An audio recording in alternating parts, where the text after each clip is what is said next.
Olá, amigos. Nós vamos falar hoje sobre o equilíbrio emocional e psíquico na interação coração, intestino e cérebro. Essa semana, vários amigos me perguntaram sobre um vídeo de propaganda de um curso que foi postado por um neurocientista nas redes sociais que diz ter a fórmula certa para apagar a depressão e a ansiedade do ser humano, ativando o cérebro oculto, ou seja, sem medicamentos. Ele comenta que não recomenda a ninguém deixar de tomar os medicamentos, mas que existem outras formas de se reequilibrar sem ter que sofrer os seus efeitos colaterais. Bom, ele como médico não poderia deixar de dizer que os medicamentos são importantes, é claro, né? Mas eu, lendo o artigo dele, vi que realmente é verdade, já que esse cérebro que ele chama de oculto é nada mais, nada menos do que o cérebro entérico, o cérebro do intestino, aquele sobre o qual eu tenho comentado bastante, principalmente nos artigos sobre o autismo. Mas o que significa o que ele disse sobre ativar esse cérebro?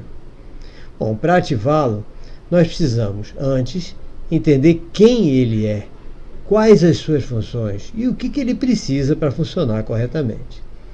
Esse é o cérebro que, com 100 milhões de neurônios, ele trabalha em parceria com a nossa microbiota intestinal, essa com cerca de 100 trilhões de bactérias. Esse cérebro é o responsável pela geração de 90% de toda a nossa serotonina, 50% da dopamina e mais de 30 outros neurotransmissores responsáveis pelo nosso equilíbrio homeostático, que é o equilíbrio do corpo, da mente, da alma e do espírito. Em outro vídeo, eu vou comentar sobre o maior desses sábios, Imhotep, da época dos faraós, cujos ensinamentos podem ter influenciado Hipócrates, o pai da medicina, no entendimento do estado emocional como elemento primordial para o funcionamento harmônico do nosso organismo e da nossa psique. A parceria entre ele e a microbiota é algo fantástico, inclusive pelas indicações de uma linguagem entre a microbiota intestinal e as nossas redes neurais, que aos poucos parece que está sendo identificada. Já foram identificadas linguagens entre bactérias e já foram identificadas linguagens entre vírus. Essa seria uma identificação de linguagem entre as nossas bactérias da microbiota intestinal e os nossos neurônios das nossas redes neurais do cérebro entérico. A microbiota tem como uma de suas principais funções triturar todas as proteínas dos alimentos que não devem ir para a corrente sanguínea.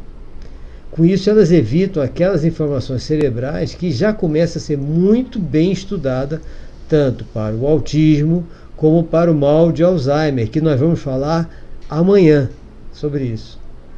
E a sua parceria com o cérebro permite a sintetização de todos os nutrientes que vêm com os alimentos. Essa sintetização é o que vai gerar todos aqueles neurotransmissores necessários ao funcionamento equilibrado de todo o nosso organismo e da nossa psique.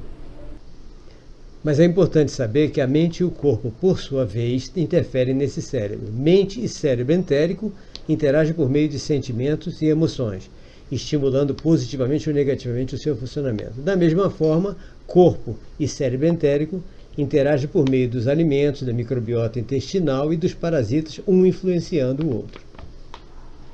Isso tudo significa que precisamos trabalhar nossos sentimentos e emoções e, ao mesmo tempo, trabalhar nossa alimentação, para que todo o sistema funcione corretamente e, assim, reduzirmos todos os sintomas ou até eliminar a ocorrência de diversas comorbidades, sejam elas orgânicas, psíquicas, ou seja lá quais forem. As dicas para os sentimentos e emoções têm início nas meditações e na construção da capacidade de compreensão do outro, principalmente dos erros dos outros. Não querer consertar o outro, mas sim consertar a si mesmo, é um caminho bem interessante e bastante assertivo. Em seguida, para quem sofre com angústias em relacionamentos amorosos, etc., eu recomendo que assista aquele nosso vídeo sobre o assunto ou leia a reflexão sobre isso no meu livro O Menino dos Jornais. Para quem sofre com amor não correspondido, inicia um treinamento para transformar essa paixão impossível em uma admiração fraternal. Não que tudo isso seja fácil, instantâneo, lógico que não, né? Mas os caminhos existem e devem ser buscados. E uma das dicas mais importantes é o reconhecimento de que cada momento do seu dia é uma dádiva, que deve ser aproveitada como se fosse seu último dia. Todos os momentos, principalmente as obrigações, devem ser trabalhadas no sentido de serem transformadas em momentos de prazer.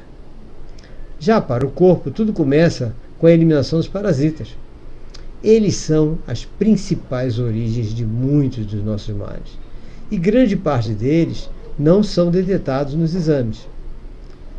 Em seguida, vamos reorganizar uma dieta saudável, incluindo o consumo frequente de água, para que o cérebro entérico possa extrair todos os nutrientes que ele necessita para o nosso equilíbrio homeostático perfeito. E para estimular tudo isso, corpo e mente, inserir na sua rotina uma atividade física regular, mesmo que seja uma simples caminhada, uma atividade lúdica, uma coisa que você gosta muito, mas que não tem feito porque está com falta de tempo, digamos assim.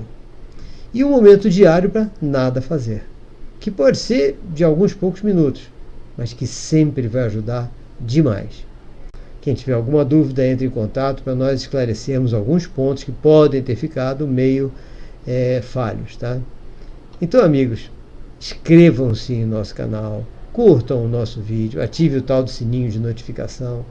Peço, inclusive, que compartilhem com todos os amigos em todas as suas redes sociais, porque assim nós vamos ter mais gente com a gente nessa batalha pela atualização do conhecimento em todos esses temas. Só assim nós podemos nos livrar de informações tendenciosas e até prejudiciais, tanto aos nossos filhos como a nós mesmos. Ok? Forte abraço para todos vocês.